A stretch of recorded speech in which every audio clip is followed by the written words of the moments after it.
Welcome to Mr. Hutchings History, where the past comes alive. Let's dive into today's story. Hey there. Ready for a deep dive Mm-hmm. into a story that's equal parts inspiring Oh, yeah. and Yeah. thought-provoking? Absolutely. We're talking about César Chávez, Okay. a Got name there. synonymous with farm worker rights. Yeah.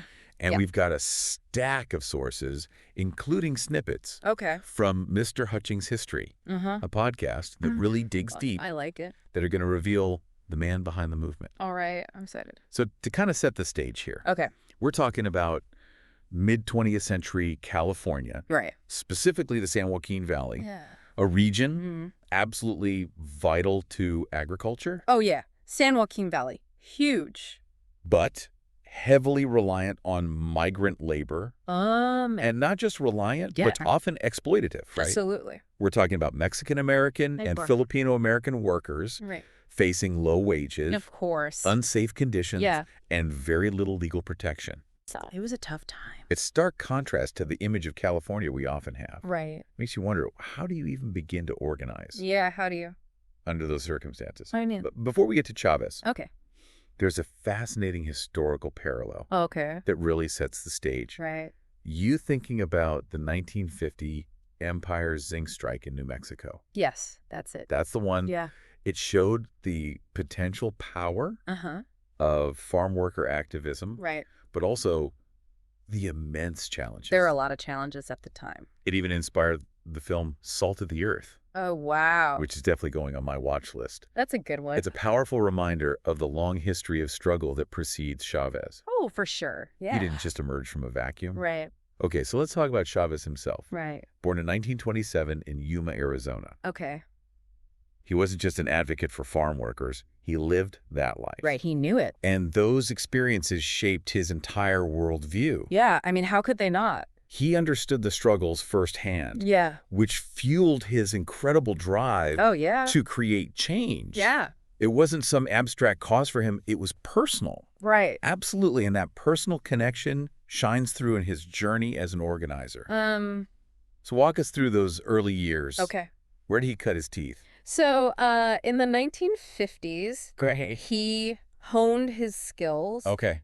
with the Community Service Organization, or CSO. Right. This is where he really mastered the art of grassroots activism, Yeah. mobilizing communities and building a foundation for future movements. And that led him to found the National Farm Workers Association. Yeah. Yeah. The NFWA. Yep. In 1962, right? That's right. And just 3 years later, Okay. the NFWA merged Yeah. with the Agricultural Workers Organizing Committee, Okay. the AWOC. Yep.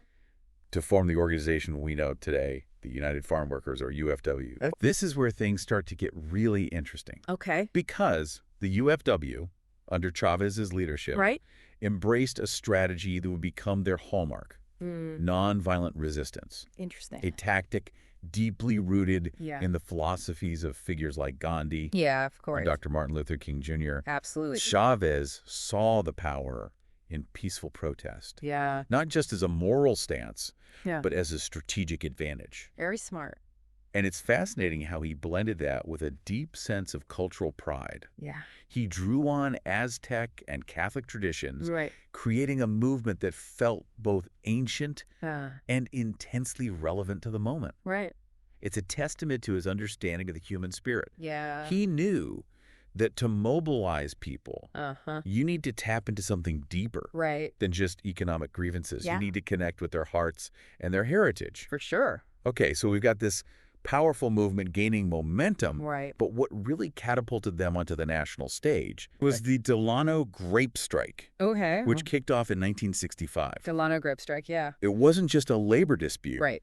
It was a turning point in American history. Yeah.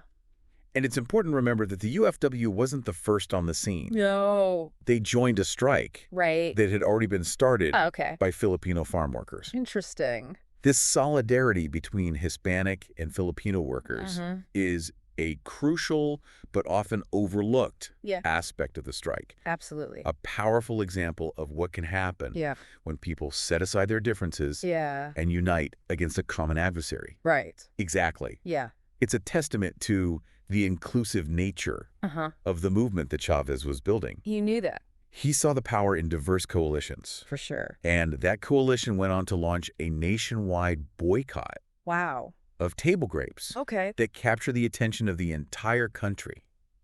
Really? Can you imagine the audacity of that? That's amazing. It was a bold move. Yeah. And incredibly effective. Mm-hmm. At its peak, Yeah. an estimated 17 million Americans Wow. were refusing to buy table grapes. That's a lot of people. Think about the logistics of coordinating something like that. I know. It's mind-boggling. Yeah. And it really speaks to the power Yeah, of grassroots activism. for sure. It's one thing to have a charismatic leader, Yeah. but it's another to actually mobilize millions of people Right. to change their behavior. Yeah. It's a testament to the UFW's organizational skills and their ability to connect Right. with everyday Americans. For sure. They made people understand that their choices at the grocery store had real-world consequences. Right. They made it personal. And those consequences ultimately forced the grape growers Yeah. Okay. to the negotiating table. Yeah. By 1970, Okay. they made significant concessions, Right. including union contracts, Yeah. that improved wages and working conditions. Mhm. It was a huge victory, not just for the UFW, Right. but for the idea that collective action could actually challenge powerful interests. That's right. It really showed that it was possible Yeah. to take on these big, powerful forces Yeah. and actually win. It's really inspiring. And that victory really set the stage for future movements. Right. It showed that change was possible, Right. even in the face of seemingly insurmountable obstacles. Absolutely. So it's not just a historical event. Right. It's a lesson Yeah. in the power of collective action It's a lesson we can all learn from. and a source of hope Definitely. for those who are fighting Mhm. for a more just and equitable world today. Yeah. Now we're going to take a quick break. Okay. But when we come back, All right. we'll delve deeper into the Delano Grape Strike Okay. and explore the tactics that made it so successful. I'm looking forward to it. We'll examine the role of boycotts, Right. the power of public opinion, and the impact of Chavez's leadership. Absolutely. Stay tuned. Yeah. We'll be right back. Okay. Okay, so we've talked about the big picture of the Delano Grape Strike, the boycott, the negotiations, the victory. Yeah. But I'm curious to go a bit deeper. Okay. What kind of details from that era really bring this story to life? Well, Well, we're lucky to have a wealth of primary sources okay. that offer a more intimate glimpse into the movement. Okay. The UFW's own archives Okay. are a treasure trove. Yeah. We're talking strike flyers, Wow. photographs from those iconic marches, even internal memos. It's like stepping back in time. I bet those visuals are especially powerful. Oh, yeah. Can you paint the picture? Imagine those photos from the 1966 march to Sacramento. Okay. You see thousands of farm workers, Wow. families, children, Well, walking for miles under the California sun. that's powerful. They're carrying banners with slogans like Viva la Causa Right. and images of the Virgin of Guadalupe. Wow, that must have been an incredible sight. Yeah. Not just a protest, Yeah. but a pilgrimage almost. Yeah. It speaks to the deep faith that fueled the movement. Oh, yeah. Exactly, is a visual demonstration of their collective strength and spirit. Yeah. A challenge to the status quo that couldn't be ignored. For sure. Now, visuals are one thing, but I'm always drawn to the power of words. Yeah. What about Chavez's speeches? Oh, they're great. Did he have a way with language Yeah. that rallied people to his cause? Oh, he did. His speeches are absolutely essential to understanding the movement. For sure. They reveal so much about his philosophy, Right. his strategy, Mm-hmm. and his deep compassion for the people he represented. Yeah, you really get a sense of the man. One quote that always sticks with me Okay. is, "The fight is never about grapes or lettuce. It is always about people." That's a good one. That's so powerful. Yeah. It gets to the heart of what made Chavez such an effective leader. Uh-huh. He never let the focus stray from the human element of the struggle. Absolutely. Exactly. Yeah. For Chavez, Uh-huh. it was about dignity, Yeah. respect, Yep. and the fundamental rights Yeah. of all workers. Of course. He connected those broader themes of social justice Yeah. to the very real struggles Uh-huh. of people putting food on our tables. Absolutely. It's a reminder that behind every headline, Right. every statistic, Yeah. there are real people whose lives are affected. For sure. Absolutely. And primary sources like Chavez's speeches help us understand the movement Right. on a human level. Yeah. But we can also look beyond the UFW's archives. Okay, like what? Government records, Oh, okay. for example, offer a fascinating perspective. Interesting. What kind of government records are we talking about? Think about testimonies before Congress during the boycott years. Okay. These records provide insight into the political impact of the UFW's activism and how it forced lawmakers to confront the issue of farm labor exploitation.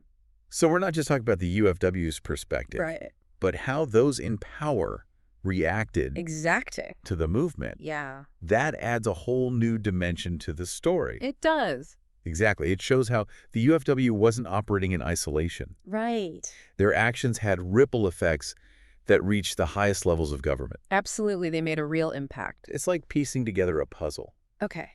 We've got the visuals from the marches, the powerful rhetoric of Chavez's speeches, and now the political context from government records. That's right. Each piece adds to a more complete understanding of the movement. It does. It really fills in the gaps. And that's the beauty of primary sources. That's it. They allow us to hear those voices from the past. Yeah. To understand those historical moments. Yeah. In a way that textbooks just can't capture. Absolutely. They bring history to life. Now, we've touched on how historians view Chavez and the UFW and how their perspectives often differ. Right. There's no one right answer. I'd love to dig into that a bit more. Okay, let's do it. What are some of the major schools of thought when it comes to interpreting his legacy? One prominent perspective is what we might call the progressive school of thought. Okay. Historians like Carrie McWilliams, author of Factories in the Field, fall into this category. And what's their take on Chavez and the UFW? They see Chavez and the UFW as pivotal in exposing the deep systemic exploitation of agricultural workers. Yeah. They view the movement as a direct challenge to the capitalist structures that perpetuate inequality. So they really emphasize the economic and political dimensions of the struggle. Yes, they see it as a fight against the system itself. It wasn't just about improving working conditions. It was about challenging the very system that created those conditions. Exactly. They see it as a systemic issue. They argue that the UFW's activism forced a national conversation about the rights of farm workers and the need for fundamental labor reform. Yeah, they helped put the issue on the map. That's fascinating. Yeah. Now, is there a school of thought that takes a more social or cultural approach to understanding the movement? Absolutely. Okay. Historians like Vicky Ruiz, known for her work on Latina history, particularly from Out of the Shadows, represent the social history perspective.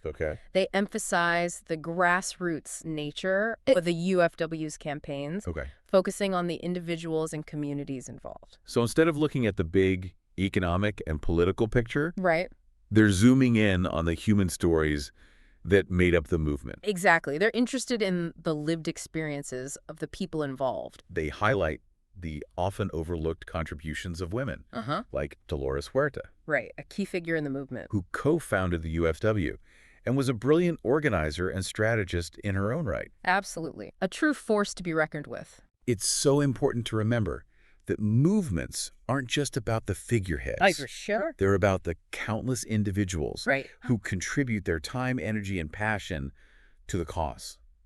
That's what makes a movement. Exactly. And these historians argue that the UFW's success was largely due to the tireless efforts of those individuals, especially women, who mobilized their communities, organized boycotts, and kept the movement going. Right, the unsung heroes. Even when faced with incredible adversity. They were incredibly resilient. Okay, so we've got the progressive perspective, the social history perspective.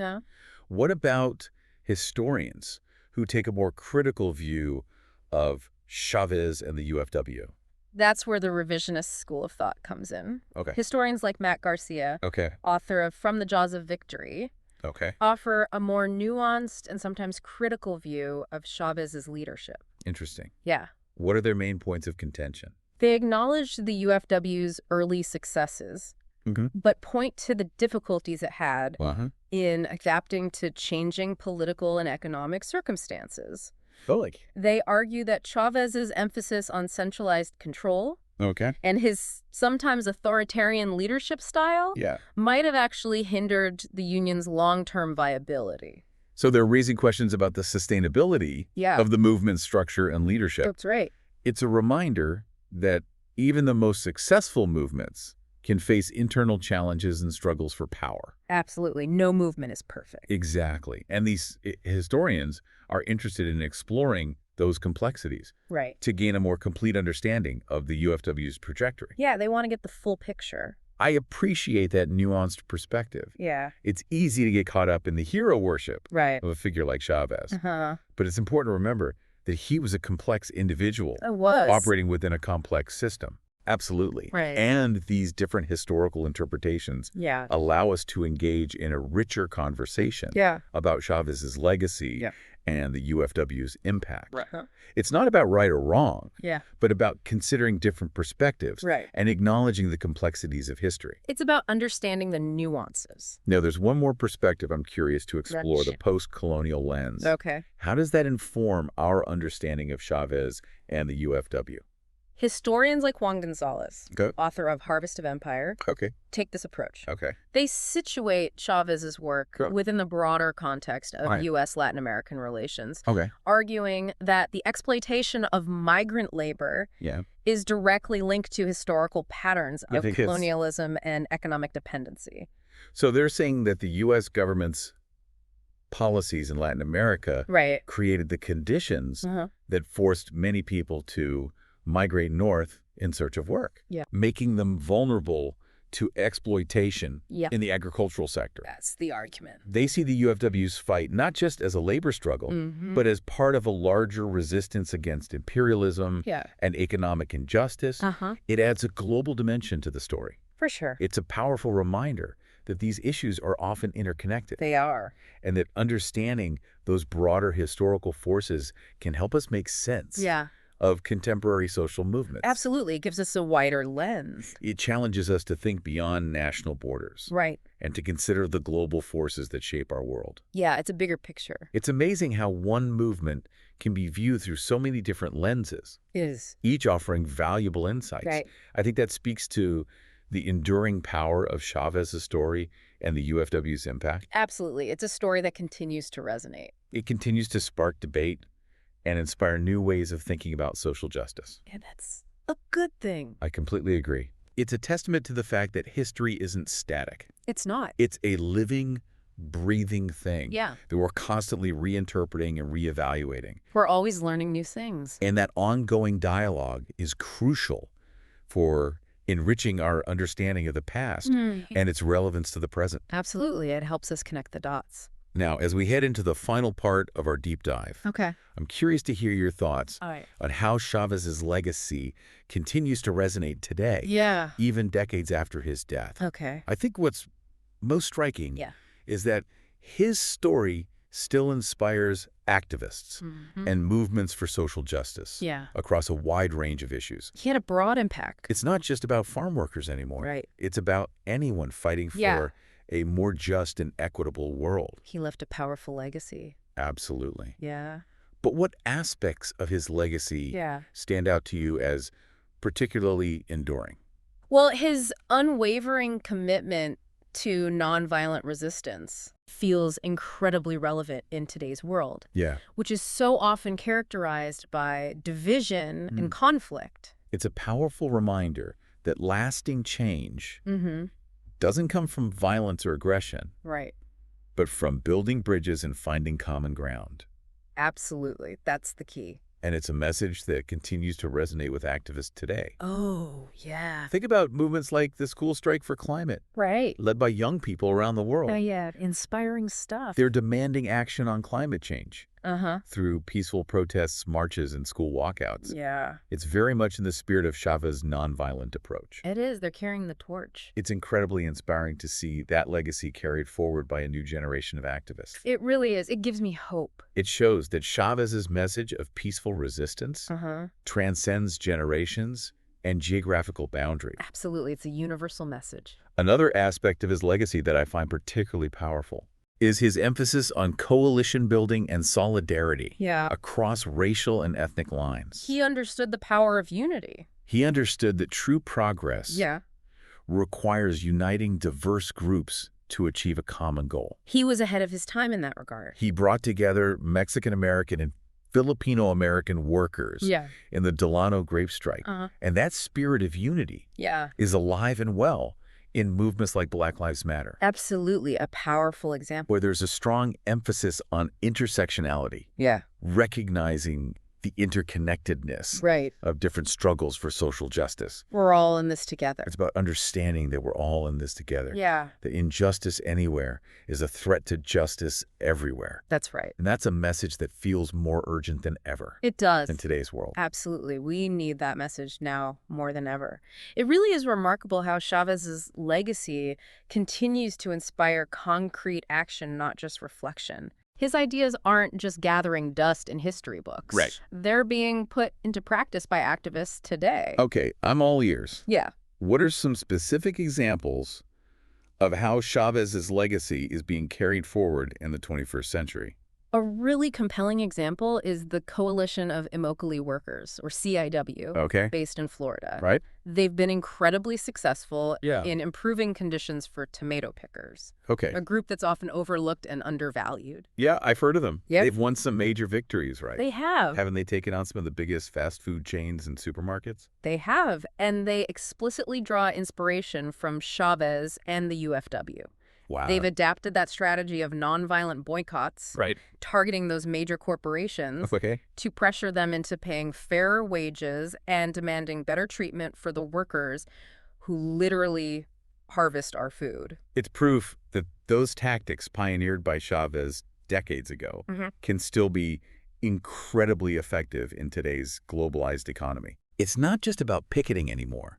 It's about understanding the complex supply chains and using consumer power to leverage change. It's about hitting those corporations where it hurts their bottom line and making them realize that exploiting workers is bad for business. It's a brilliant strategy. It is. And it's heartening to see it working. It is. Now, beyond labor organizing, are there other areas where Chavez's influence is evident?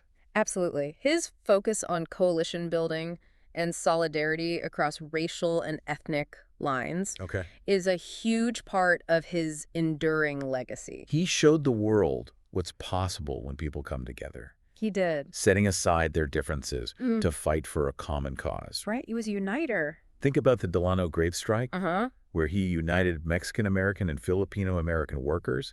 That spirit of unity is alive and well in movements like Black Lives Matter. Absolutely, a powerful example. Where there's a strong emphasis on intersectionality. Recognizing the interconnectedness of different struggles for social justice. We're all in this together. It's about understanding that we're all in this together. That injustice anywhere is a threat to justice everywhere. That's right. And that's a principle that Chavez championed throughout his life. Absolutely, a core value. He knew that true progress requires dismantling those silos that separate us. And recognizing the shared humanity that connects us all. It's about breaking down barriers. Now, one more thing that strikes me about Chavez's legacy is his unwavering commitment to nonviolence as a tool for social change. Especially in a time when it feels like the world is constantly on edge. His approach to peaceful resistance feels incredibly powerful and relevant. It's a reminder that we don't have to succumb to anger and violence. There's another way. He proved that it's possible to fight for justice. He did. Without resorting to those tactics. And that message continues to inspire activists around the globe. It's a timeless message. Think about movements like the school strike for climate. Led by young people. Who are demanding action on climate change through peaceful protests, marches, and school walkouts. Right, a new generation taking up the mantle. It's very much in the spirit of Chavez's nonviolent approach. It is. They're carrying the torch. It's amazing to see young people channeling that energy and determination. It really is. It gives me hope. It gives me hope for the future. It does. It shows that Chavez's vision and his belief in the transformative power of peaceful resistance are still very much alive. It does. So as we wrap up this deep dive, I'm struck by the fact that even though César Chávez is gone, his story continues to inspire, challenge, and guide us. He left a powerful legacy. He left a legacy that's much bigger than himself. His impact extends far beyond the fields of California. He ignited a movement that continues to fight for justice, equality, and dignity for all. It's a powerful reminder that one person's vision and determination can make a world of difference. It can. And that each of us has a role to play in creating a more just and equitable world. Absolutely. We can all make a difference. And remember, as Chavez himself said, sí se puede. Yes! Yes, it can be done. It can. Thanks for joining us on this incredible journey. It's been a pleasure. Exploring the life and legacy of César Chávez. Yeah. We hope you've learned something new, gained a fresh perspective, and maybe even found a bit of inspiration along the way. Absolutely. Inspiration is always a good thing. We'll see you next time on The Deep Dive. Sounds good. Thanks for listening to Mr. Hutchings History. Keep exploring, and we'll see you next time.